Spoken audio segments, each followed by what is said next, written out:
أعوذ بالله من شر الشيطان الرجيم. أعوذ بالله من شر الشيطان الرجيم. أعوذ بالله من شر الشيطان الرجيم. بسم الله الرحمن الرحيم. والصلاة والسلام على محمد وعلى آل محمد. أما بعد، السلام عليكم ورحمة الله تعالى وبركاته جميع المؤمنين والمؤمنات.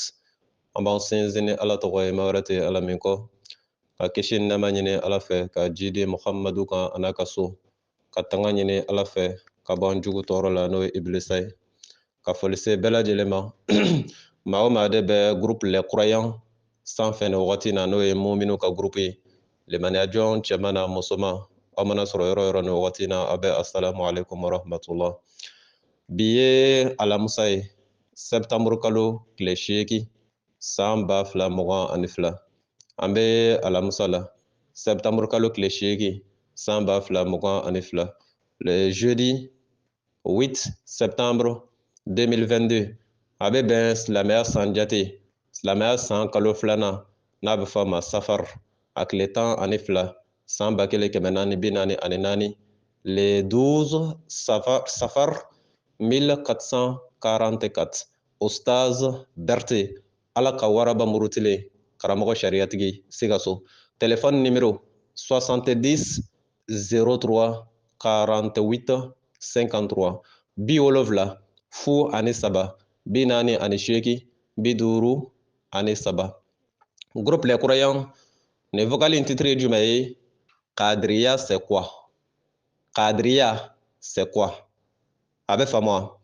o kɔrɔ jumɛn bamanankan na tagabolo min bɛ yen silamɛya la n'a bɛ fɔ a ma ko Qadriya. Donc bi vocal bɛna boli kɛ o de kan. Comme aw b'a kalama ne y'o fɔ aw ye maliyɛnw ani diɲɛ yɔrɔ caman minnu bɛ bamanankan mɛn n'o bɛ tubabukan mɛn walima o bɛ anglais mɛn an bɛ fɛn di silamɛya ala ka kira kisi nɛɛma b'a ye a n'a ka so a fatula ka diinɛ in to lahala min na a fatula ka diinɛ in bila place min na an bɛ fɛ ka diinɛ in segin ka taa o place de la parce que an y'a jateminɛ k'a fɔ kira fatulen kɔfɛ kisi nɛɛma b'a ye a n'a ka so an ka diinɛ maaw bɛ maaw la o ye muru de daja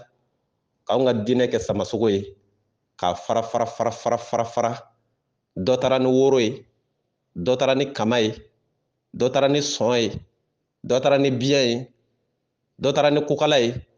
dɔ yɛrɛ taara i sigi ni kunkolo ye.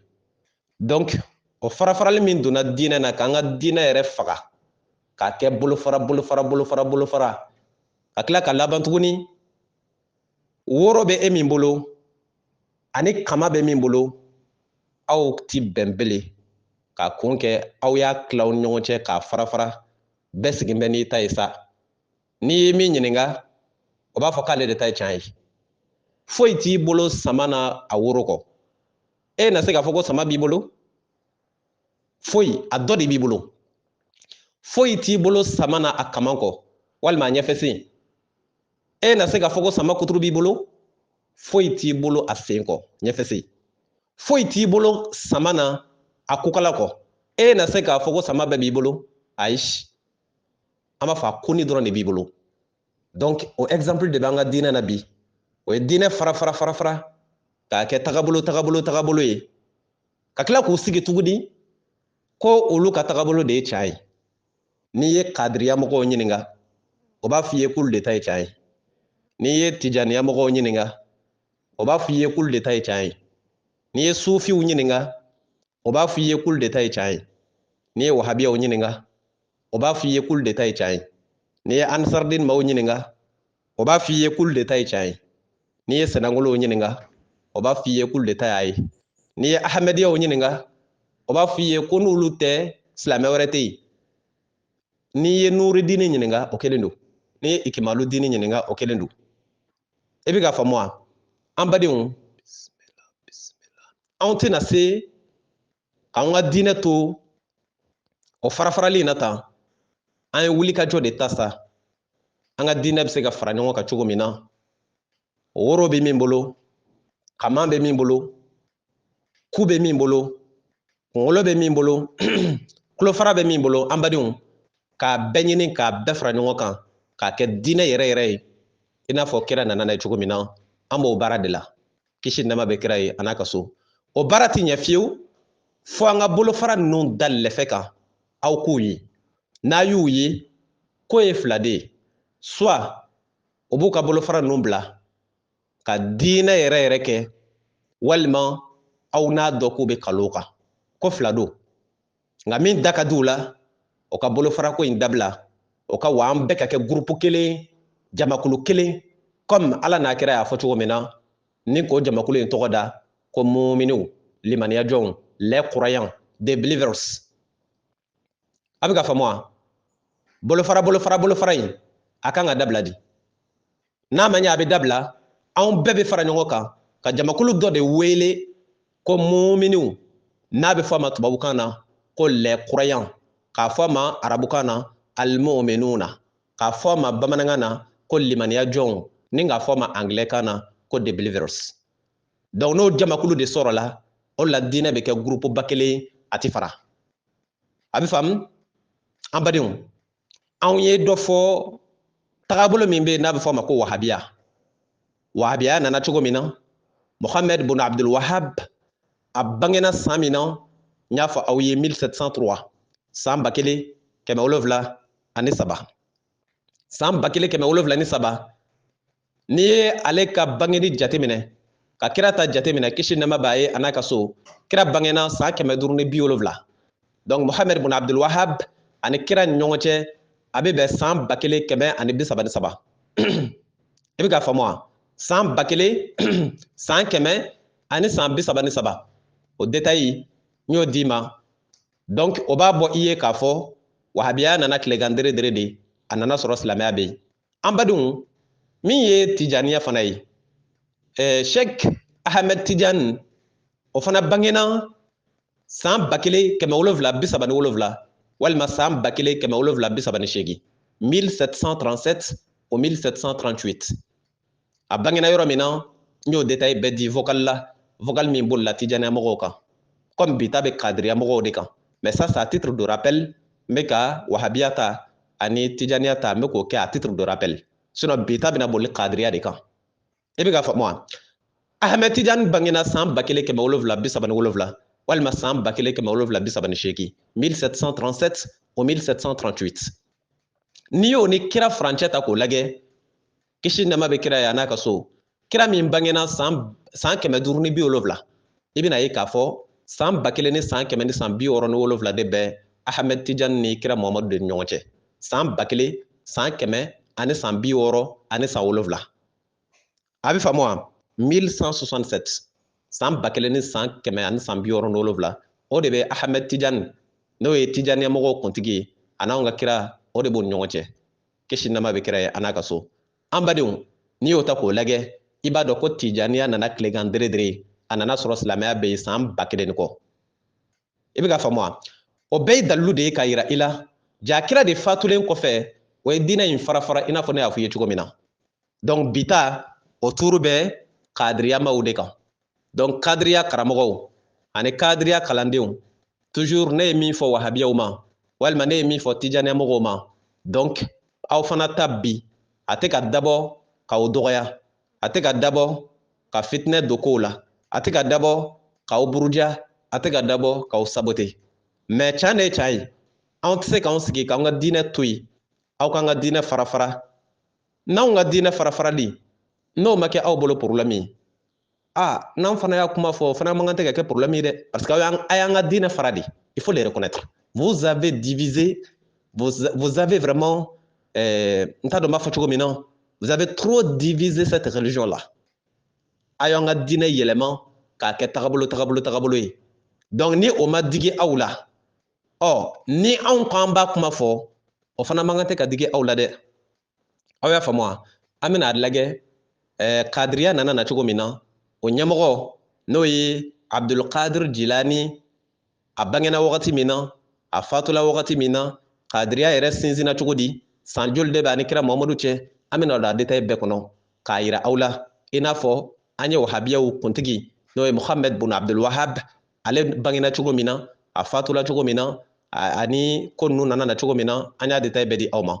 Ensuite Tijaniya mɔgɔw ta Ahmed Tidiane ale fana bangena wagati min na a fatula wagati min na san min bɛ ani kira Muhamadu cɛ ani Tijaniya nana cogo di diɲɛ kɔnɔ an y'o bɛɛ détail di aw ma an tɛna segin o kan. Maintenant bi o ye kadiriya mɔgɔw de ta ye an badenw n'i y'a mɛn kadiriya a sɔrɔla maa de fɛ maa min tɔgɔ ye Abdulkadir Jilani i y'a faamu wa a tɔgɔ Abdulkadir Jilani ɔ i ye Abdulkadir mɛn wa i ye kadiri mɛn ne delila k'a f'i ye n ko n'i ye ya fara tɔgɔ kan arabukan na n k'a bɛ tɔgɔ dɔ d'i ma n'i y'a mɛn Abdulkadir kadiriya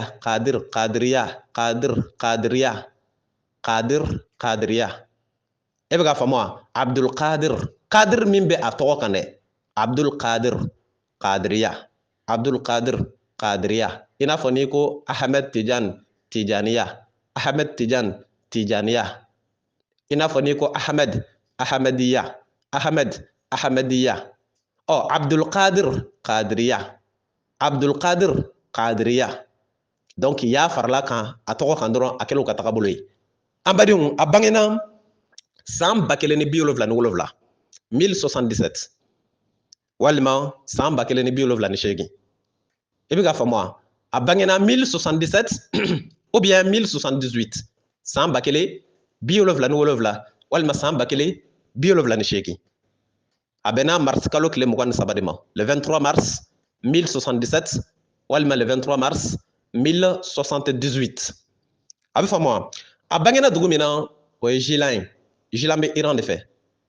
donc o b'a yira i la Abdulkadir Jilani a bangena Iran de Jilan le 23 mars 1077 walima le 23 mars 1078 n'i ye o date in ta k'o lajɛ o y'a ka date de naissance ye bon n'i ye kira Muhamadu ka date de naissance ta k'a lajɛ san 500 ni san 70 a tɔgɔ de san 500 ni 70 570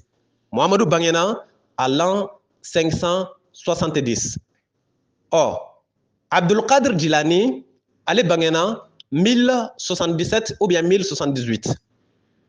est-ce que y'a faamu n'i ye 1077 ta walima n'i ye 1078 ta n'i y'o bɔ 570 la a tɔ bɛ date min d'i ma o ye 508 de i bɛ ka faamu wa 570 o ye kira Muhamadu ka bangeli de kisi nɛɛma b'a ye a n'a ka so maintenant 1077 ou bien 1078 o ye Abdulkadir Jilani o y'ale ka date de naissance ye donc n'i ye Abdulkadir Jilani ka date de naissance ta n'o ye 1078 an ka 78 ta par exemple n'i y'o bɔ 570 la a tɔ bɛ kɛ 508 donc 508 o ye san 500 ani san 8 de o bɛ mun yira i la kira Muhamadu ani Abdulkadir Jilani n'o ye kadiriyaw kuntigi n'i y'a mɛn kadiriya a sɔrɔla maa min fɛ an badenw date min bɛ ani anw ka kira ni ɲɔgɔn cɛ o ye san 500 ni san 8 de ye i bɛ ka faamu wa comme date in ye fila de ye ne k'i ma 1077 ou bien 1078 donc ce qui est sûr n'i ye 1077 ta k'a bɔ 570 la walima n'i ye 1078 ta k'a bɔ 570 la a tɔ bɛ min d'i ma soit 508 ou bien 507 mais pour ka kuma nɔgɔya dɔrɔn an ka 500 yɛrɛ ta sa an ka kɛ 500 ye 8 in ou bien 7 in an k'o yɛrɛ to yen an ka kɛ 500 ye donc minimum san 500 o de bɛ kira Muhamadu ani Abdulkadir Jilani n'o ye kadiriya tagabolo min bɛ yen ko kadiriya o tagabolo in a n'anw ka kira ni ɲɔgɔn cɛ san 500 minimum o y'a pitinin ye dɛ o y'a pitinin ye n'o tɛ dɔ bɛ sanfɛ ɔ sisan ne bɛ fɛ k'e ɲininka san 500 bɛ e ni den o den cɛ est ce que aw ye siècle kelen maa ye est ce que aw ye siècle kelen maa ye siècle de ye san 100 yirika ye un siècle ça fait 100 ans i bɛ ka faamu san 100 o de ye siècle ye ɔ san 500 bɛ e ni den min cɛ est ce que e n'u ye tile kelen maa ye wa n bɛ fɛ k'i ɲininka kira Muhamadu bangeni ani Abdulkadir Jilani n'o ye kadiriya karamɔgɔ ye an badenw san 500 de b'u ni ɲɔgɔn cɛ o yɛrɛ ta ka fisa dɔɔni koyi parce que o ta ka surun kira ta la dɔɔni san 500 dɔrɔn de bɛ ani kira cɛ n'o tɛ wahabiyaw ta o ye san 1000 ni san 100 ni san 33 de kira Muhammadu fatule walima bangeni ani wahabiyaw kuntigi no wahabiyaw karamɔgɔ ye ale ka bangeni fana san 1000 ni san 100 ni san 33 de bɛ ani kira Muhammadu ni ɲɔgɔn cɛ o ye wahabiyaw ta ye n'i ye tijaniyaw ta ta olu karamɔgɔ Ahmed Tijani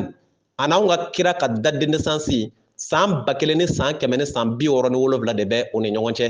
san 1000 san 100 ni san 67 n'i ye kadiriya mɔgɔw ta sisan sa olu ka karamɔgɔ an'anw ka kira ka date de naissance kisi nɛɛma b'a ye a n'a ka so a bɛ bɛn san 500 ani san 7 walima san 500 ni san 8 nka an ka 500 ta i bɛ ka faamu wa donc nin bɛ mun yira i la kira fatula de kisi nɛɛma b'a ye a n'a ka so ka wagati jan de kɛ san 100 san 200 san 300 san 400 o ka sɔrɔ ka commencer ka diinɛ ta sisan sa ka muruni daja k'anw ka diinɛ boso k'a fara fara k'a partager ka kɛ pièce détachée dɔ bɛ fani dɔ ta ka t'i sigi n'a ye anw ye kadiriya mɔgɔ ye dɔ bɛ fani dɔ ta ka t'i sigi n'a ye anw ye tijaniya mɔgɔ ye dɔ bɛ fani dɔ ta ka t'i sigi n'o ye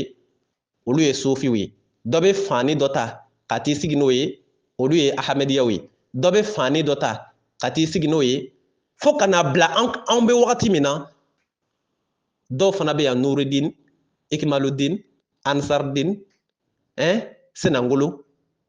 mais min ye wagati janko ye an bɛ kan k'o de ta fɔlɔ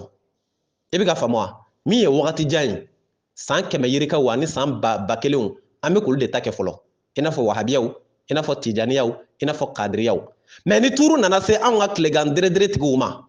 olu dɔ ye jɔn ye olu dɔ ye Sherif Usman Madani Haidara olu dɔ ye jɔn ye olu dɔ ye Senangolo diinɛ ɲɛmaa n'o ye Sheikh Ibrahim Kalilu Kanute olu dɔ ye jɔn ye olu dɔ bɛ se ka kɛ Nuruddin ye Banjugu Dunbiya olu dɔ ye jɔn ye olu dɔ bɛ se ka kɛ Ikmaludin ye Umaru Faruku Kulubali ainsi de suite olu ye 600 hali o denkundi ma kɛ ka ɲɛ fɔlɔ o ye tilegan dere ko ye tagabolo ninnu bangena 600 de hali a denkundi ma kɛ ka ɲɛ fɔlɔ donc minnu kɛla ka mɛn an bɛ kan k'olu de di aw ma parce que o de ka gɛlɛn i bɛ ka faamu wa sinon tilegan dere ta ninnu o ta ti koba ye o b'aw ɲɛkɔrɔ yan ka ban ne ka kuma laɲini ye jumɛn ye n ka kuma laɲini de ye k'a yira i la tagabolo bɛ kan ka caya ka taa an ka diinɛ tɛ se ka to tan parce que ala m'o fɔ an ye a kira m'o fɔ an ye kira ma fatu ka tagabolo fila to silamɛya la kisi nɛɛma b'a ye a n'a ka so ala yɛrɛ ma tagabolo fila fɔ an ye silamɛya la abada lezi ala ko an bɛɛ ka kɛ muminiw de ye limaniya jɔnw a banna les croyants rien que les croyants the believers an ka kɛ mumini jamakulu ye a banna ala ma kadiriya fɔ an ye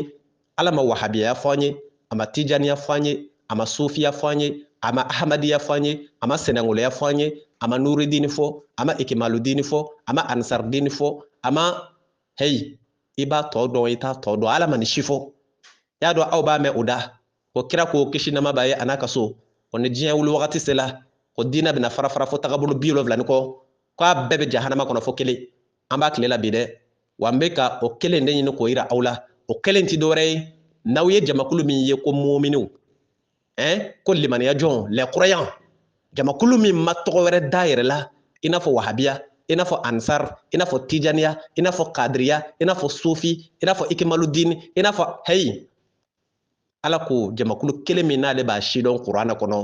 o ye muminiw de ye kuranɛ sura 4 aya 115 kuranɛ sura 4 aya 115 chapitre 4 verset 115 ala ko a'udhu billahi min sharri shaitanir rajim n'i ye tagabolo wɛrɛ minɛ ghayra sabilil mu'minina tagasira min tɛ muminiw ka sira ye nuwallihi ma tawalla wa nuslihi jahannama wa sa'at masira ale ala b'i sɔɔri jahannama kɔnɔ lahara parce que i y'ale ka diinɛ fara ale tɛ tagabolo sidɔn silamɛya la n'a ɲɛ bɔla mumini jamakulu la i bɛ kɛ o mumini jamakulu in dɔ ye walima i bɛ jahannama kɔnɔ lahara wahabiya t'i kisi tijaniya t'i kisi ahmediya t'i kisi senangoloya t'i kisi anw ye nin tagabolo ye anw ye nin tagabolo ye kadiriya t'i kisi ka groupe dɔ fana former k'o tɔgɔ da ansardin o t'i kisi ala ko min b'i kisi o de ye muminiw ka groupe ye ne ka kuma tɛ dɛ kuranɛ sura 4 aya 115 a'udhu billahi min sharri shaitanir rajim wa man yushaqiq ar-rasul min ba'di ma tabayyana lahu al-huda wa yattabi' ghayra sabilil mu'minina nuwallihi ma tawalla wa nuslihi jahannama wa sa'at masira karamɔgɔw a b'a kɔnɔ wa t'a kɔnɔ n'i ko a t'a kɔnɔ i b'o fɔ yɔrɔ jan fɛ nin ye kuranɛ ye a minnu bɛ kuranɛ dɔn sa a ye kuranɛ dayɛlɛ a ka taa kuranɛ sura 4 aya 115 a bɛ taa sɛbɛnlen sɔrɔ yen ala ko quiconque suit un sentier autre que celui des croyants nous les laisserons comme ils s'est détourné du droit chemin et nous les brûlerons dans l'enfer. Et quelle mauvaise destination, le sentier des croyants. Allez, ala be mu'minu de ka taga sira dɔn ni y'o diɲɛ ye alijana jɛ d'accord an badenw an bɛ kadiriya mɔgɔw de kan bi ta ye olu de ye donc mun nana kɛ kadiriya mɔgɔw n'u ka karamɔgɔ tun bɛ balola an bɛ nɔ min na bi san b'a sɔrɔ a si ye san 900 ni san 44 parce que a bangena san 1077 walima 1078 n'i ye 1078 ta ka an ka 2022 ta fɔlɔ n'i ye 2022 ta an b'o min na sisan 2022 n'i y'o ta ka 1078 b'o la a tɔ kan ka min d'i ma n'i ma fili jate la a bɛ bɛn 944 o ye kadiriya mɔgɔw ka karamɔgɔ si ye n'a sɔrɔ a tun bɛ balo la bi nka comme a tɛ balo la bi a fatula k'a si to san 88 de la parce que a fatula le 21 février 1166 le 21 février 1166 a fatula Bagdad de Bagdad bɛ Irak de fɛ Irak o b'a yira i la a bangena Iran Gilan i y'a faamu a fatula Bagdad i y'a faamu Bagdad o bɛ Iran o bɛ Irak jamana de la mais a yɛrɛ bangela le 23 mars 1077 walima 1078 à Gilan Gilan bɛ Iran de fɛ mais a fatula le 21 février 1166 a fatula Bagdad o Bagdad o bɛ Irak de fɛ a bɛ faamu an badenw a fatula k'a si to san 88 n'o ye Abdul Qadir ye kadiriyaw karamɔgɔ a bɛ faamu ni bi kun y'a sɔrɔ balo la bi kun b'a sɔrɔ a si ye san 900 ni san 44 o bɛɛ ye dalilu de ye k'a yira i la silamɛya si ka kɔrɔ Abdul Qadir si ye parce que an bɛ silamɛya san 1000 jate de la ne m'a f'i ye n ko bi ye safari tile 12 san 1444 wa san 1444 n k'o ye silamɛya jate de n'est-ce pas mais olu ka karamɔgɔw jate n'i m'a mɛn min si ye san joli ye dɛ i b'a mɛn o ye san joli o ye tilegan dere de dɔw yɛrɛ ta b'an bolo yan a ma dala hali n'a bɛ san 60 ɲuman bɔ e bɛ k'a faamu donc c'est très déplorable o y'an ka diinɛ fara de k'o sigi n'a ye k'o ɲɛ kumu n'a ye et puis o bɛ tila k'a fɔ ko le ta ye tiɲɛ ye e bɛ k'a faamu an badenw an bɛna se u ka tagabolo ma sisan nin kun ye u ka tagabolo ɲɛmɔgɔ nin y'a ka date de naissance a n'a bangena yɔrɔ min na a n'a fatula yɔrɔ min na nka kadiriya mɔgɔw n'a sɔrɔla ko aw ye fɛn dɔ mɛn ne ka kuma na min tɛ tiɲɛ ye aw ka ɲɛmɔgɔ kunda aw bɛ bɔ a b'a yɛrɛ lajɛ yan bismillah ok ne ye min fɔ sisan o ye ne bɛ min dɔn a kan mais n'a sɔrɔla ko ne ye fɛn dɔ fɔ aw ɲɛmɔgɔ kan Abdul Qadir Jilani ko min tɛ tiɲɛ ye aw bɛ bɔ aw bɛ a lajɛya a bɛ faamu et qui ne dit mot consent an badenw an bɛna se tagabolo in sinsinna cogo di Abdul Qadir Jilani comme ne delila k'a fɔ ye cogo min na wahabiyaw ta ani tijaniyaw ta ani kadiriyaw ta ani tagabolo ninnu caman o ɲɛmɔgɔw bɛ na tuma min na o kɔrɔ ye o karamɔgɔ bɛ na tuma min na n'i ye Ahmed Tijani ta k'a lajɛ i bɛ taa sɔrɔ Ahmed Tijani yɛrɛ ma tagabolo in wele ko tijaniya dɛ mɔgɔ minnu tugula a nɔfɛ olu de ye tagabolo in wele ko tijaniya i bɛ ka faamu n'i ye wahabiya ta k'a lajɛ Mohamed bin Abdul Wahab ne m'a ye dalilu la dalilu min y'a yira k'a tun b'a fɔ a yɛrɛ ma k'ale ye wahabiya ye mais ale de tɛmɛlen kɔfɛ minnu tugula a nɔfɛ tɔgɔ in sɔrɔla olu de sababuya la ko wahabiya an tɛmɛn'o kan ka ban donc Abdul Qadir Jilani ne m'a mɛn dalilu la ne m'a ye dalilu la ko a ko a yɛrɛ ma k'ale ye kadiriya tagabolo ye mais minnu tugula a nɔfɛ kalandenw na olu de ye a ka baara dɔ ta ni ko baara in kɛ tɔn ye k'o kɛ tagabolo ye k'o ye kadiriya ye exemple de don n bɛna exemple d'i ma sisan n'a sɔrɔla ala ko an ka sɔlili kira kan kuranɛ kɔnɔ sisan donc ni maa min ko jɔ comme ala ko an ka sɔlili kira kan kuranɛ kɔnɔ donc ne bɛna sɔlili kira kan sɔgɔma ani tilegan fɛ ani wulada fɛ donc sɔgɔma ne bɛ sɔlili kira kan siɲɛ 10 tilegan fɛ ne bɛ sɔlili kira kan siɲɛ 10 wa sufɛ fana n bɛ sɔlili kira kan siɲɛ 10 donc ni e y'o kɛ sisan i yɛrɛ ka volonté n'i ka ŋɛnɛya la e mi ta dabo tagabolo kama dɛ e mi ta dabo dina farafarali kama dɛ e ta dabo de parce que ala ko an ka sɔlli kira kan donc e fana y'a imposer i yɛrɛ kan k'a fɔ sɔgɔma ne bɛ sɔlli kira kan siɲɛ 10 tilegan fɛ ne bɛ sɔlli kira kan siɲɛ 10 su fɛ ne bɛ sɔlli kira kan siɲɛ 10 ni e ko i b'o kɛ silamɛya t'o k'i bolo haramu ye ayi silamɛya b'o da ka i ye bisimila i bɛ ka faamu wa silamɛya bɛ e ta da ka i ye mun na parce que e de y'a bɔ i ŋɛnɛya la comme ala ko an ka sɔlli kira kan ala ma hakɛ fɔ donc e de ye hakɛ sigi i yɛrɛ kan k'a fɔ sɔgɔma ni tilegan fɛ ni su fɛ ne b'a kɛ donc ni k'i b'a kɛ silamɛya la haramu tɛ e bɛ ka faamu wa e b'i ta kɛ ten dɔ bɛ na i ye dɔrɔn e bɛ ka jumɛn de kɛ tan n bɛ ka sɔli kira kan de siɲɛ 10 sɔgɔma n bɛ ka sɔla kan siɲɛ 10 tile fɛ n bɛ ka sɔla kan siɲɛ 10 su fɛ e b'o de kɛ wa awɔ n b'o de kɛ est ce que ne yɛrɛ tɛna e ladege est ce que ne yɛrɛ tɛna e ladege dɛ ko ninnu bɛ daminɛ depuis yen de parce que e bɛna ye min kɛ e bɛna ɲɛbɔ a fɛ ale dun y'a ta dabɔ de ye ala ko tan ale bɛna kɛ e bɛ n'i pan ala ta kan sisan e bɛna ale de minɛ ko ne y'a ye abdulkadir tun bɛ nin kɛ tan sɔgɔma a tun bɛ nin kɛ tan wula fɛ a tun bɛ nin kɛ tan tile fɛ jɔn n yɛrɛ k'a ta si ye sa n yɛrɛ k'a ta si ye a bɛ daminɛ de yiri bɛ commencer ka bolofara bɔ depuis yen de donc e b'i kuru o dala ye jagoya a tun b'a kɛ tan n fana b'a kɛ tan e den bɛna wuli k'e sɔrɔ ten aw bɛna laban au lieu aw ka taa référer kuranɛ fɛ ko kuranɛ k'u ka sɔli kira kan a bɛ sin k'o bila ten a bɛna jumɛn kɛ an karamɔgɔ tun bɛ sɔla kan siɲɛ 10 sɔgɔma a tun bɛ sɔla kan siɲɛ 10 tile fɛ a tun bɛ sɔla kan siɲɛ 10 su fɛ donc anw fana na tugu o kɔ ten sa o bɛ sinsin ka na yiri bolofara in kɔgɔ k'a kɔgɔ fo k'a k'a damana diinɛ ye jagoya o bɛ taa yɔrɔ dɔ ɲini k'o san yan y'anw ka zawiya ye dɛ yan y'an ka a tɔgɔ de zikiru kɛyɔrɔ ye dɛ yan y'an ka wazifa kɛyɔrɔ ye dɛ a donna t'a bɔra wa a bɛna ten koyi fo ka taa diɲɛ wuli sa olu tɛ fara tɔw kan bilen u bɛ t'u sigi o damana tilegan fɛ siɲɛ 10 su fɛ siɲɛ 10 wulada fɛ siɲɛ 10 comme si o de ye diinɛ dɔ fana ye donc u b'u tigɛ ka bɔ tɔw la u bɛ t'u ka misiri jɔ a danna ou bien u b'u tigɛ ka bɔ tɔw la u bɛ t'u ka zabiya jɔ a danna olu tɛ fara tɔw ninnu kan abada wa u tɛ fara o kan dama tɛ dɛ o bɛ tila k'a fɔ olu ka karamɔgɔ tagasira ye min ye tant que e min kɔni t'o kan sa olu t'i ye silamɛya minɛn kɔnɔ wa olu n'i tɛ fara ɲɔgɔn kan ka foyi kɛ silamɛya tɔgɔ la an badenw est ce que vous comprenez bien tijaniya mɔgɔw fana olu ta bɛ ten Ahmed Tijani i bɛ taa sɔrɔ k'ale to balolen a b'a fɔ ala ko an ka sɔli kira kan donc jɔ ne fana ka sɔli kira kan siɲɛ 20 tile fɛ ka sɔla kan siɲɛ 20 su fɛ n'a y'o kɛ sa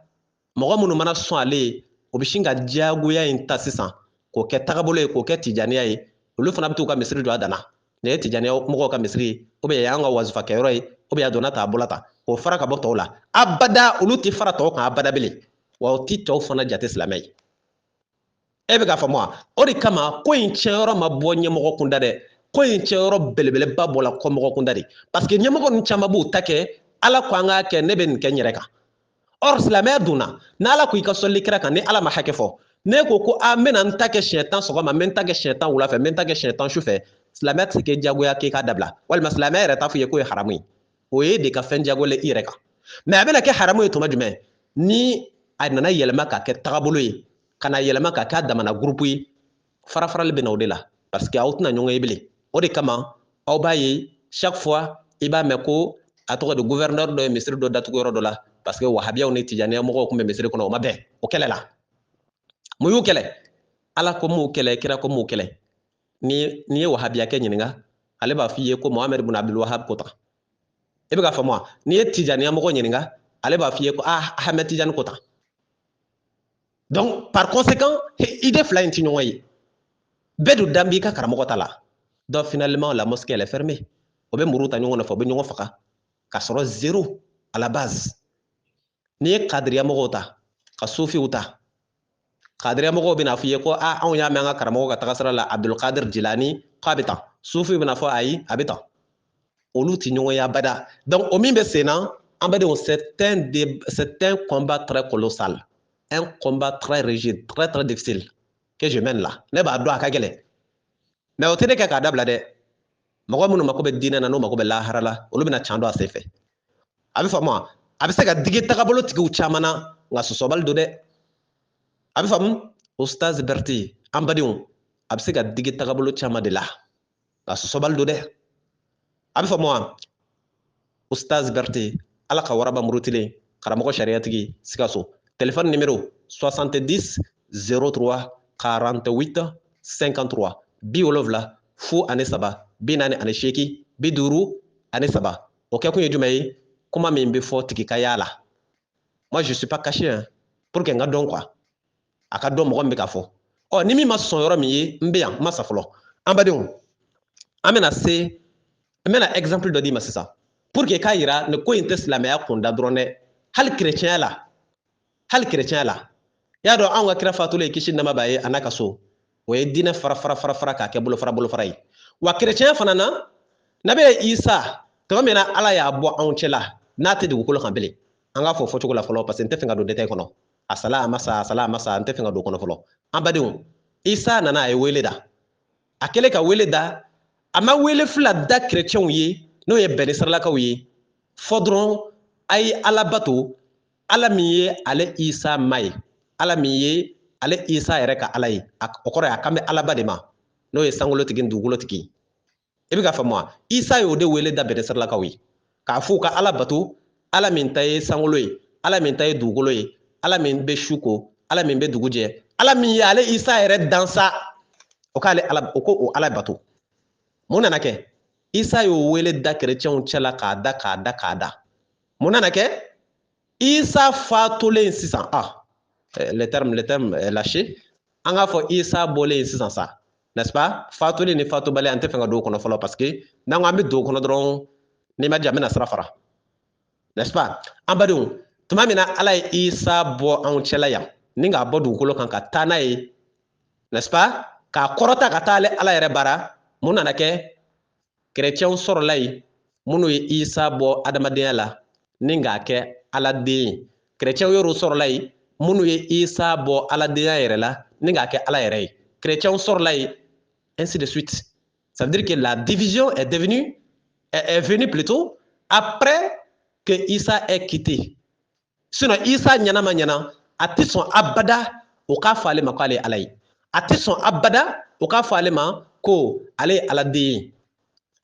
Isa ko ma de ale ye Ala ka jɔnden ye Ala min ye sankolo ni dugukolotigi ye o ko Ala bato ale Isa yɛrɛ b'o Ala de bato o tɛ se ka dankari kɛ o kumakan in na ka Isa balolen to o y'a to yen Isa tala ka b'u cɛla tuma min na dɛ o ka sɔrɔ ka wuli ni minnu b'a fɔ Ala don olu b'a fɔ Ala den don ka ko in bɛɛ ɲagamu k'a bɛɛ kɛ a ye n t'a suguya dɔn ye o de la chrétien yɛlɛmana k'a kɛ je sais pas quoi i bɛ ka faamu wa chrétien yɛlɛmana k'a kɛ je sais pas quoi o tɛ tagabolo kelen kan dɔw b'a fɔ i ye Ala don dɔw b'a fɔ i ye Ala tɛ dɛ Ala den don dɔw b'a fɔ i ye o tɛ dɛ a donna tan a bɔra tan et la division est venue après que Isa ait quitté an badenw o de la Ala ko ale bɛ Isa ɲininka lahara kuranɛ kɔnɔ suran 5 aya 116 ani aya 117 surat 5 verset 116 117 i bɛ ka faamu wa kuranɛ suran 5 aya 116 ani 117 surat 5 verset 116 et 117 surat 5 verset 116 et 117 Ala ko ale bɛ Isa ɲininka lahara n'an sera lahara ale bɛna taa Isa jɔ de k'a ɲininka ko nabila Isa yala e de k'i ka maaw ma k'o ka Isa ani i bamuso Mariyama minɛ Ala ye wa Ala fila ye ale Alaba in kɔfɛ wa e de y'a f'u ye ko Isa bɛna fɔ Ala ye Ala ne m'a fɔ maa si ye ko ne Isa ye Ala ye wa n m'a fɔ maa si ye ko ne Isa ba Mariyama ye Ala ye o ma fɔ maa si ye ne k'u ma de n ko Ala de bɛ yen n'o ye sankolotigi ye dugukolotigi ne Isa tɛ foyi ye jɔn kɔ ne ye Ala ka ciden de ye k'a fɔ aw ye bɛnni sarilakaw ne tɛ Ala ye n ba Mariyama tɛ Ala ye Ala ne ma Ala ya fɔ n yɛrɛ ye dɛ wa n ma Ala ya yɛrɛ bɔ n ba ye ne ye min fɔ u ye ka ne t'u cɛla ye e Ala b'o dɔn ko ne m'a fɔ ko ne ye Ala ye e Ala b'o dɔn ko ne m'a fɔ n ba ye Ala ye ne y'a f'u ye de u ka Ala de bato ne kun b'u cɛla tuma min na an kun b'o de kan ne kun tɛ Ala ye kan t'o cɛla ye o bolo ye dɛ mais tuma min na e Ala ye ne bɔ o cɛla sa n'i ye ne bɔ o cɛla n'o ye min kɛ ye ne tɛ se ka ɲininka o la parce que c'était su ye parce que ne kun t'u cɛla ne se ye min ye o ye tuma min na ne kun b'u cɛla mais ne bɔlen ka ban dɔw ko ne ma ko ne ye Ala ye dɔw ko ne ma ko ne ye Ala den ye Ala yala e na ne minɛ fɛn na femi makene nyana wa kasoro e kumbe wa ne ma fui fo oye e ala mi fo ne ko donc ne o de fui to ma mena ne bolo o chela sa o ya betan ka bereke ka benyagamu ka ku sago yi ko be de bolo ne ka fo itenna na sur la ne ya fu chela ko ne ala e bodon ne re ma fo ko ne ala e bodon donc moi je n'ai aucune responsabilité à assumer dans cette affaire là parce qu'elle a été faite à mon absence donc no kela isa la jela sa atobe ke may ala na ka jon ñoo ci san donc tagabolo tigu aw ñemogo de aw lahara abi gande parce que ala na ta Ahmed Tidiane ñininga Ahmed Tidiane yala edu ku ka kalande o maw ka groupe were formé islamé ala wa ka ke bul faray wa Ahmed Tidiane da fo ala ya ala ka ne tu ya badal les ne mo fui ne ko ma de ala ko nga soli kira kan ne rek me sola kan shaytan shay mo kan shay bisaba ne fatule sa o yo ke jagoya takasra de ko ke kaslamé o fara ala o flani ñakoro ni be min kula ni bo do jan ma kono do Abdul Qadir kamogo aw jole Abdul Qadir jole lahara aben ne kele fo awi ala na Abdul Qadir ñininga mun do dina na pour que ka dina farafara kama farafara de Abdul Qadir na fo ala e ngwa soli kira kan ne rek be soli kira kan sheta walma shemuga ne o min keda o yo jagoya ke takabolo ne salen ko fay o flani ñakoro ni bo do jan ma kono mene ku do wahabiyaw Mohamed bun Abdul Wahab jole lahara aw jole Mohamed bun Abdul Wahab ta kuma dabo bolo parce que ale n'a fɔ ala ne kunna sɔrɔ dinɛ ɲagamuna ne ye n se kɛ k'a jɔ ka nin kɛta n se la ne fatulen kɔfɛ sa o y'o kɛ jagoya tagabolo ye ne salen kɔfɛ ala o filɛ nin y'i bolo ye ne bɛ min k'u la o k'o la ne ka foyi tɛ nin na ne m'o bila a la aw bɛ taa min parce que aw tɛna se ka sɔn k'aw bɛ ala ka dinɛ farafara ala ka nin dinɛ sanuma in k'a bɛ nin fara k'ala k'aw sara ko ɲuman na sa o tɛ se ka kɛ o an badenw an bɛna don jumɛn kɔnɔ o ye tour selen ne yɛrɛ ka mɔgɔw ma Oustaz Berté ka mɔgɔw ne ye groupe formé ne y'a tɔgɔ da groupe les croyants a tɔndenw bɛ jamana caman farafinna farajɛla n b'aw kɛ seere mɔgɔ caman y'o reproche kɛ ne na ko olu nana sɔrɔ olu ka karamɔgɔw tun bɛ sira min kan ko olu sɔnna o ka karamɔgɔ ye o la olu b'o sira in de kan ko ko tagabolo tɛ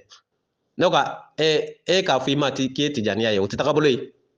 dɔ in k'a fɔ a yɛrɛ ma k'ale ye wahabiya ye o tɛ tagabolo ye dɔ in k'a fɔ a yɛrɛ ma k'ale ye sufi ye o tɛ tagabolo ye fiyewu nin bɛɛ ye tagabolo de ye ala ye min fɔ anw ye o ye muminiw de ye a banna wa ne fana ka jama tɔgɔ da ko mumini jamakulu groupe les croyants rien que ça wa n bɛ ninaw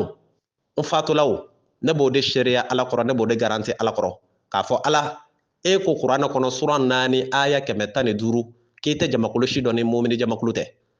ala i ka kira y'a bila yɔrɔ min na ne fana nana ta o yɔrɔ kelen na ka mumini jamakulu de former k'a bila n yɛrɛ kɔ ni ne fatula n'o y'o mumini jamakulu in yɛlɛma k'a k'u sago ye ala isa ye min f'u ye jaabi la ne ta y'o kelen de ne m'o bila ala dɛ ne ye min f'u ye ala ko an ka kɛ muminiw de ye a banna ne m'a fɔ u ka n bato ne m'a fɔ u ka n minɛ kira ye ne ma fɛn wɛrɛ f'u ye ala n'a kira ma min fɔ n'est-ce pas ma wurudi d'u ma ma taga sira yir'u la n ye muminiw de ka sira yir'u la ni ne fatula n'o y'o yɛlɛma ne kɔfɛ sa isa ye min di jaabi la ne ta y'o kelen de min kɛla ne ɲɛna ka ne kɔni balolen to abada lezi nin tɛ kɛ tagabolo foyi ye ala ye min fɔ a bɛ k'o de ye n'i ma sɔn ma ne b'i gɛn i tɛna an ka ko ɲagamu ka d'aw ma tant que ne bɛ balo la ne ma jɔrɔ o ne bɛ balo la kɔni ne bɛ n yɛrɛ dɔn cɛ min ye l'homme que je suis là avec la rigueur que j'ai ne b'a dɔn tigitigi ko in tɛ ɲagamu ka ne balolen to mais ni ne fana fatula n t'o ɲinina ala fɛ dɛ o tɛ ne ka laɲini ye ni den bɔra ne na min y'a yɛlɛma walima kalandenw bɔra ne na min y'a yɛlɛma o y'o den walima o kalanden ni ala cɛ ne ka foyi tɛ o la ne kɔni m'o bila o la wa n ka laɲini tɛ k'o ka kɛ wa n b'aw kɛ seere fana k'a fɔ o tɛ ne kɔnɔ ne bɛ fɛ ka min kɛ dɔrɔn ka diinɛ unifier de ala y'a bila yɔrɔ min na k'a bila yen tagabolo ninnu k'a bɛɛ yeelen ni dalilu ye k'a bɛɛ kɛ groupe kelen ye ni minnu ma sɔn sa n'o kan ka kɛ cogo min na an n'o ɲɛɲini kɔfɛ a bɛ faamu wa an badenw kadiriya mɔgɔw ka wurudi a wurudi dɔ ye jumɛn ye o bɛ solatul fatihu de wurudi o y'a dɔ ye k'a fɔ allahumma salli ala muhammad al-fatihi lima ughliqa wal khatimi lima sabaqa nasir al-haqqi bil haqqi wal hadi ila siratika al-mustaqim wa ala alihi haqqa qadrihi wa miqdarihi al-azim e bɛ k'a faamu wa o y'olu ka wurudi dɔ ye mais o sɔrɔla mun fɛ solatul fatihi ne ka kuma tɛ o kan n'i ye kuranɛ ta k'a lajɛ kuranɛ k'i ma suran 33 aya 56 kuranɛ suran 33 aya 56 surat 33 surat 33 verset 56 ala ko cogodi a'udhu billahi min sharri shaitanir rajim ala ko inna allaha wa malaikatahu yusalluna ala nabi ya ayyuhalladhina amanu sallu alayhi wa sallimu taslima. Traduction en français, surat 33 verset 56. a'udhu billahi min sharri shaitanir rajim. Certes, Allah et ses anges prient sur les prophètes. Ô vous qui avez cru, autrement dit, ô vous les croyants, ô vous les croyants, ô vous les croyants, priez sur lui et adressez-lui vos salutations. Allah ko cogodi Allah ko ale ala n'a ka mɛlɛkɛw bɛ sɔlli kira Muhamadu kan aw maa minnu ye muminiw ye sa aw limaniya jɔn jamakuluw sa aw muminiw n ko kuma bɛ yan de ala ko jɔnnu ko muminiw k'olu ka sɔlli kira kan ko muminiw de ka sɔlli kira kan. Oh vous qui avez cru, adressez-lui vos salutations et priez sur lui. Ne bɛ fɛ k'e ɲininka o lamɛnbaaw ala ko muminiw de ka sɔlli kira kan tiɲɛ waa kalo tiɲɛ de don ne ko mun de bɛ t'i bila i bɛ jamakulu dɔ former ko tijaniya ko ka sɔrɔ ka sɔlli kira kan ala y'o f'i ye yɔrɔ jumɛn de la est ce que ala ko de an ka kɛ wahabiya de ye ka sɔrɔ ka sɔlli kira kan wa ala m'o f'i ye est ce que ala ko de an ka kɛ kadiriya mɔgɔ de ye ka sɔrɔ ka sɔlli kira kan wa ala m'o f'i ye est ce que ala ko an ka kɛ tijaniya mɔgɔ de ye ka sɔrɔ ka sɔlli kira kan wa ala m'o f'i ye est ce que hey ala ko hey ahmadiyaw ay sɔlli kira kan wa ala m'o f'aw ye est ce que ala ko hey sofiw ay sɔlli kira kan ala m'o f'i ye est ce que ala ko ansardin maw sherif usman madana idara ka maw est ce que ala ko ansardin ay sɔlli kira kan ala m'o f'aw ye est ce que ala ko nuruddin banjugu dumbiya ay sɔlli kira kan ala m'o f'aw ye est ce que ala ko ikimaluddin umar faruk ay sɔlli kira kan ala m'o f'aw ye est ce que ala ko sinangolo ay sɔlli kira kan ibrahim kalul kanuti ala m'o f'aw ye bal ala ko ya ayyuhalladhina amanu hey aw mu'minu sallu alayhi wa sallimu taslima ay sɔlli kira kan ko mu'minu de ka sɔlli kira kan ni film bande yo bamanankan na ko wulu mi wella o de bɔ ka di ni ala ma ile tijaniya mɔgɔ wele k'i ka sɔlli kira kan ne m'i sɔlli kun ye kira kan ni ala ma ile kadiriya ma wele k'i ka sɔlli kira kan ne m'i sɔlli kun ye kira kan sa i tɔgɔ tɛ fɛn min na i sen b'o la ile min ko ye wahabiya ye na ala ma fɔ wahabiya ka sɔlli kira kan ka ban e sɔlli kun kira kan ala ko de mu'min de ka sɔlli kira kan o de la ne k'i ma an ka tagabolo ninnu bɛɛ yele sa an bɛ ka kɛ mumini jamakulu kelen ye an bɛ ɲɔgɔn ye o la o parce que ala ko mumini jamakulu kelenw de ka seli ala k'olu de ka sun ala k'olu de ka jaga bɔ ala k'olu de ka taa heji a k'olu de ka juma seli wa ala k'olu yɛrɛw de k'ale bato wa ala bɔlen filɛ k'a fɔ k'olu de ka sɔli kira kan i bɛ ka faamu wa donc a t'a kun bɔ aw ye kadiriyamaw k'aw bɛ taa jagoya misiri dɔ jɔ ko y'aw ka wazifa kɛyɔrɔ ye o y'aw ka wurudi kɛyɔrɔ ye jagoya k'o tɔgɔ o misiri in tɔgɔ da ko kadiriyamɔgɔw ka misiri n'aw ye diinɛ fara ala k'aw bɛ jahanama kɔnɔ den aw ɲɛmɔgɔ tɛ se k'a bali dɛ abdulkadir tɛ se k'aw bali ka don jahanama kɔnɔ n'aw ye ala ka diinɛ fara aw bɛ ka faamu wa donc n'a sɔrɔla ko kira kan sɔli de ye aw bolo dalilu ye k'a b'o de kɛ ka diinɛ fara ka t'aw damana k'aw sama ka bɔ tɔw cɛla a y'a dɔn kalo don dɛ ala ko muminu de k'ale ka sɔli ale ka kira kan mun y'aw bali ka kɛ muminu ye k'o ye kadiriya ye n'est-ce pas an badenw an bɛna se min ma sisan o ye u ka wurudi de o bɛ wurudi caman kɛ a wurudi dɔ ye jumɛn ye astaghfirullah alazim la ilaha illa huwa alhayyul qayyum la ilaha illallah huwa alhayyul qayyum o b'o wurudi siɲɛ 3 i y'a faamu wa bismillahir rahmanir rahim o b'o fana wurudi siɲɛ 200 allahumma salli ala muhammad wa ala ali muhammad o b'o fana wurudi siɲɛ 200 astaghfirullah alazim o b'o wurudi siɲɛ 200 la ilaha illallah o b'o wurudi siɲɛ 200 allahu o b'o fana wurudi siɲɛ 200 ni y'o ka wurudi général ye mais wurudi dɔw bɛ yen o bɛ min kɛ sɔgɔma a n'o bɛ min kɛ wula fɛ o dɔ ye jumɛn ye suratul fatiha o b'o kalan siɲɛ 7 o b'o wurudi siɲɛ 7 a mɛ ka ye dɛ suratul nas o b'o fana wurudi siɲɛ 7 sɔgɔma ni wula a tɔ ma kɛ pharmacie ka comprimé dilen ye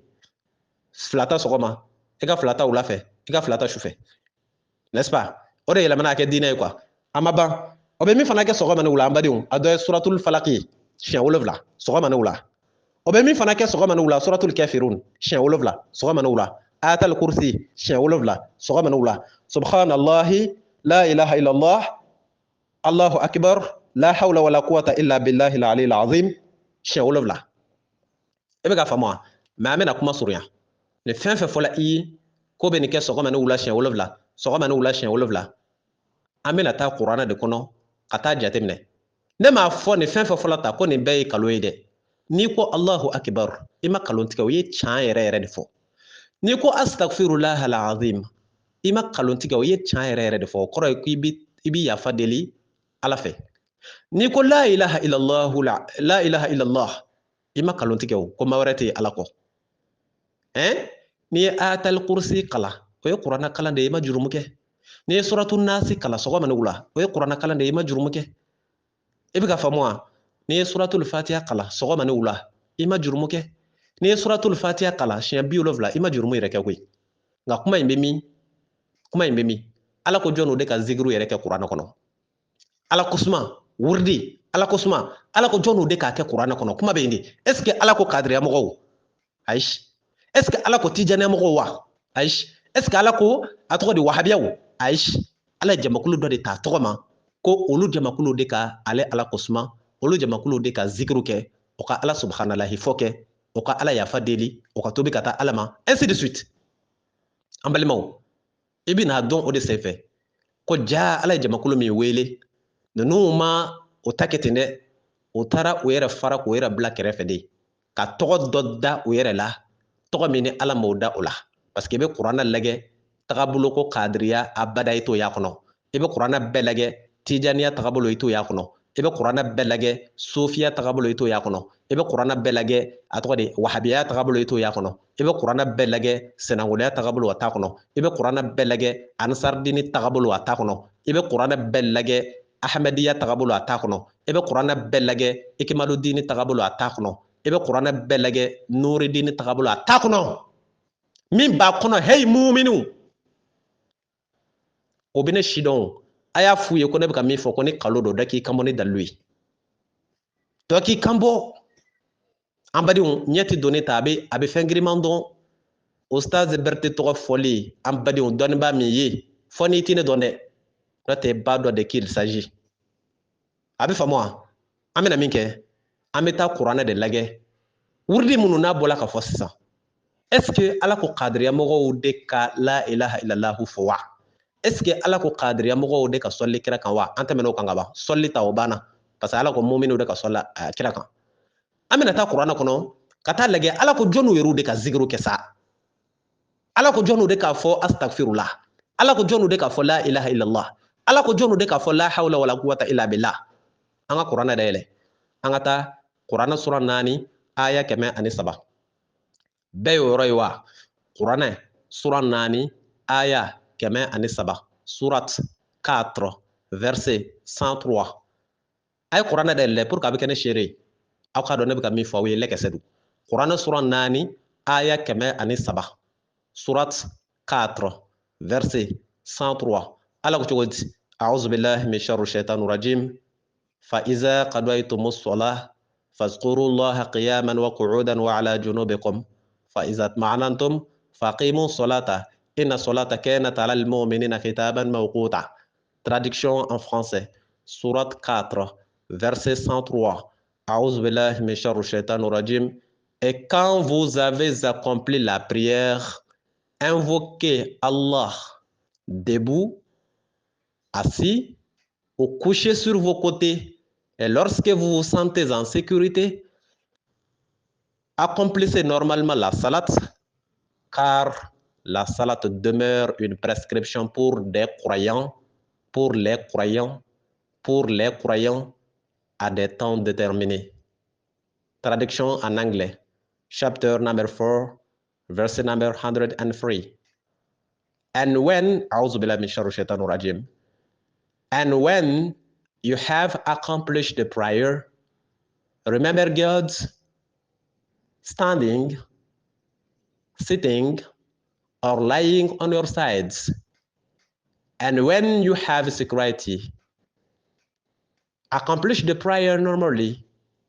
because the prayer is prescribed for the believers at determinate hours. An badenw Ala ko muminiw limaniya jɔnw les croyants, the believers. Aye seli jo, ala ye seli ke farda ye mu'minu de kan ka seli. Aye lame kan de inna salata kanat ala al mu'minina kitaban mawquta. La salat ou la prière demeure une prescription pour les croyants à des temps déterminés. The prayer is prescribed for the believers at determinate hours. Ko seli kala farda ye mu'minu de kan limaniya jon. Point bar. Ko mu'minu de ka seli. Ala ma fo wahabiya ka seli. Ala ma fo tijaniya ka seli. Ala ma fo kadriya ka seli. Ama fo sufi ka seli. Ama fo senangolo ka seli. Ama fo ansardin ma ka seli. Ama fo tijaniya ma. Hey! Ko les croyants. Point. Ko wa, n'aw kilala seli la. N'aw ye seli jɔ ka ban mu'minu. N'aw seli la ka ban. Fazkuru laha qiyaman wa qu'udan wa ala junubikum. Ay ala kusuma. Ay zikiru kɛ. Aw se mana kɛ zikiru min ye. Ne la ilaha illallahu de ka di ye mu'min. I ka seli farda 5 bɛɛ kɔfɛ. A kɛ hakɛ min ka di ye, hakɛ min ka di ye. N'a ka di ye la ilaha illallahu siɲɛ 3 a kɛ. N'a ka di ye astaghfirullah wa atubu ilayhi siɲɛ 4 o kɛ. N'a ka di ye subhanallah siɲɛ 70 o kɛ. En tout cas i ka fajiri seli kɔfɛ, i ka seli fana seli kɔfɛ, i ka lansara seli kɔfɛ, i ka fitiri seli kɔfɛ, i ka safo seli kɔfɛ, i se kɛ ala kosuma na ni farda 5 in bɛɛ kɔfɛ. Ala ko ten de. Ala ko ten de. K'i k'i se kɛ i jɔlen i se kɛ ala kosuma na. I sigilen i se kɛ ala kosuma na. Hali i dalen i kɛrɛ kan i se kɛ ala kosuma na. Tagabolo tigi wo aw bolo k'aw bɛ wurudi valeur dɔ ka tɛmɛ ala kan de. Kadriya mɔgɔw, tijaniya mɔgɔw, aw bolo de k'aw bɛ zikiru valeur dɔ ka tɛmɛ ala kan wa? Ala de bɔlen filɛ k'a fɔ yan mu'minu ma ko n'o tilala u ka farda seli la o k'ale ala kosuma o jɔlen, o k'ale ala kosuma o sigilen, o k'ale ala kosuma o dalen o kɛrɛ kan. O t'a dan ye. N'i tɛna taa a tɔ kɛ baji kɔnɔ sa, ne hakili la nin b'a bɔ i jɔlen k'i ka kɛ, i sigilen k'i ka kɛ, i dalen i kɛrɛ kan k'i ka kɛ. Mais ala m'a fɔ i ka jagoya tagabolo dɔ de créer k'o ye wahabiya ye, walima o ye kadiriya ye, walima o ye tijaniya ye. K'i bi sɔrɔ k'i ka wurudi kɛ, ala m'o f'i ye sa. N'o kun bɛ kɛ, ala kun b'a fɔ a ye groupe créer a ka sɔrɔ ka wurudi kɛ. Ala m'o f'i ye. Ala ko il est mu'min. N'i tilala i ka farda seli la o, i se ye min ye ala kosuma na i jɔlen, i sigilen, hali i dalen i kɛrɛ kan. Ala jɔla ye. O ma aw bɔ. F'aw ka taa jagoya tɔnw de créer jagoya tagabolo ka mu'minu kɔdon ɲɔgɔn ma, ka mu'minu fara fara ka sɔrɔ k'aw sigi. K'an kana kuma o fana na sa. An badenw, nin ye dalilu dɔ ye Kuranɛ kɔnɔ. Ala ko yɔrɔ min na mu'minu de k'ale kosuma, mu'minu de ka zikiru kɛ. An bɛ taa dalilu ta yɔrɔ wɛrɛ. Kuranɛ suran 62 aya tan. Surat 62 verset 10. An bɛna ɲɔgɔn ye o. Min b'a ko la dɛ, a ɲɛ bɛ dɔn bɛrɛbɛrɛ. Kuranɛ suran 62 aya tan. Surat 62 verset 10. Bɛɛ y'o yɔrɔ ye wa? Kuranɛ suran 62 suratul Jumu'a aya 10. Ala ko cogo di? A'udhu billahi min sharri shaitanir rajim. Fa iza qudiyatis salah fantashiru fil ard wabtaghu min fadlillah wazkurullaha kaseeran la'allakum tuflihun. Traduction en français. Surat 62 verset 10. A'udhu billahi min sharri shaitanir rajim. Et quand la salat est accomplie, et quand la salat est achevée, dispersez-vous sur la terre et demandez quelque effet de la grâce d'Allah et invoquez Allah beaucoup afin que vous réussissiez. Traduction en anglais. Chapter number 62, verset number 10. Chapter number 62. Chapter number 62, verset number 10. And when the prayer is over, spread out in the land and look for the bounty of God and remember God a lot of so that you may succeed. Ambadew, ala ko mu'minu ma, n'aw kilala juma seli la, aw limaniya jɔn. N taara ta fɔ aya 10 de la. Sinon i bɛ se k'a daminɛ depuis aya 9 na. Ala ko mu'minu de ka taa juma seli. Ko wa, ni aw mu'minu kilala juma seli la, a ye zikiru kɛ ka caya. A ye ala kosuma ka caya. A ye la ilaha illallahu caman fɔ. A ye subhanallahi caman fɔ. Aw mu'minu, aw mu'minu, aw mu'minu n'aw kilala juma seli la. Mun de la ala m'a fɔ aw kadiriya mɔgɔw n'aw kilala juma seli la dɛ? Parce que ala tɛ kadiriya si dɔn. Mun de la ala m'a fɔ aw tijaniya mɔgɔw n'aw kilala juma seli la dɛ? ala tɛ tijaniya dɔn munna ala m'a fɔ hey aw wahabiyaw n'a tilala juma seli la a ye zikiru kɛ ala tɛ wahabiya si dɔn munna ala m'a fɔ hey aw ansardin sherif usman madana idara ka maaw n'aw tilala juma seli la a ye zikiru caman kɛ ala t'aw si dɔn munna ala m'a fɔ hey ahmadiyaw n'aw tilala juma seli la a ye zikiru kɛ ala t'aw si dɔn sa cɛ a y'a to an ka dɔn mɛn a y'an ka diinɛ sɛgɛn ni kalo ye fu zéro à la base dalilu t'aw bolo a b'an da la sans preuve vous nous emmerdez dalilu t'aw bolo tagabolo tigiw dalilu t'aw bolo ne de bɛ kuma aw la aw tɛ se ka kuma ne na ne ye n ka groupe de tɔgɔ da ko les croyants hali n'i sula gulɔ la dɔɔni ba groupe les croyants i tɛ se k'a fɔ k'i b'a lagosi a tɔgɔ tala kuranɛ de kɔnɔ cɛw ne m'a kɛ n kun fɛ dɛ a bɛ faamu wa an badenw nin ye zikiru ko kuma ye kadiriya maaw an bɛna taa se min ma o ye astagfirulahi fɔbaw ye maa minnu kan ka astagfirulahi fɔ astagfirulaha maa minnu kan k'a fɔ n'est-ce pas y'a dɔn o y'aw ka wurudi dɔ fana ye n'est-ce pas an bɛna taa kuranɛ lajɛ ala ko jɔnw de ka tuubi ka taa ala ma ala ko jɔnw de ka u yɛrɛ ala yafa deli kuranɛ sura 24 aya 31 sourate 24 verset 31 a bɛ faamu wa avec moi c'est une question de preuve hein bla bla bla bla ouya là non c'est une question de preuve an badenw sourate 24 verset 31 kuranɛ sura 24 aya 31 mais i bɛna fɔ aya in laban yɔrɔ la dɛ i bɛna fɔ aya in laban yɔrɔ la ala ko cogo di a'udhu billahi min sharri shaitanir rajim wa tubu ila allahi jami'a ayyuhal mu'minuna la'allakum tuflihun sourate 24 verset 31 mais faut verset laban yɔrɔ la ala ko a'udhu billahi min sharri shaitanir rajim repentez-vous tous devant Allah ô croyants afin que vous réussissiez ko mu'minu de ka tubi ka taa ala ma limaniya jɔnw olu de ka astagfirullahi fɔ olu de ka fɔ atubu ilallah olu de ka tubi ka taa ala ma parce que o bɛ jurumu misɛnnin minnu kɛ o tubi in de bɛ o permettre o ka jurumu ka yafa ala ko de mu'minu de ka tubi ka taa ala ma mun de la ala ma fɔ kadiriya mɔgɔw a ye astagfirullahi wurudi mun na ala ma fɔ tijaniya mɔgɔw a ye astagfirullahi fɔ wahabiyaw dun senangolow dun a t'a to an ka dɔn mɛn sa a y'aw tile kɛ koyi wa maa kelen tɛ diɲɛ ban dɛ a ye dɔ kɛ ten sa a y'a dabila ten diinɛ in farafaralaw fɛ dalilu 10 dɔ kɛla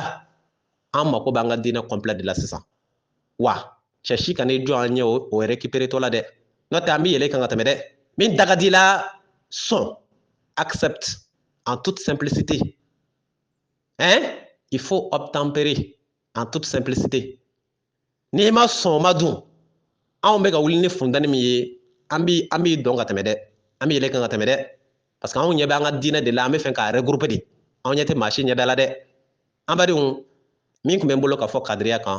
vocal janyana dɔɔni o ye nin ye donc tagalen ɲɛfɛ a sofiya o ou bien a tɔw o an bɛ ka taa nɔfɛ de dɔɔni n'est-ce pas d'accord wahabiyaw ta banna la tijaniya mɔgɔw ta banna la kadiriya mɔgɔw fana ta banna la bi donc a tɔ ninnu sofiw n'a ɲɔgɔnnaw an bɛna s'a ma n'ala sɔnna a bɛ faamu wa donc an b'a jɔ yan aw bɛ vocal in a b'a partager a bɛ yɔrɔ jan sɔrɔ cogo min na an ka diinɛ a bɛ se ka kɛ ala n'a kira sago ye ka bɔ maa dɔw ka sagoya la kisi nɛɛma bɛ kira ye a n'a ka so Ustaz Berté ala ka waraba murutilen karamɔgɔ sariyatigi Sikaso téléphone numéro 70 03 48 53 70 03 48 53 a bɛ faamu inshallah ala ka waati wɛrɛ yir'an na wassalamu alaikum warahmatullah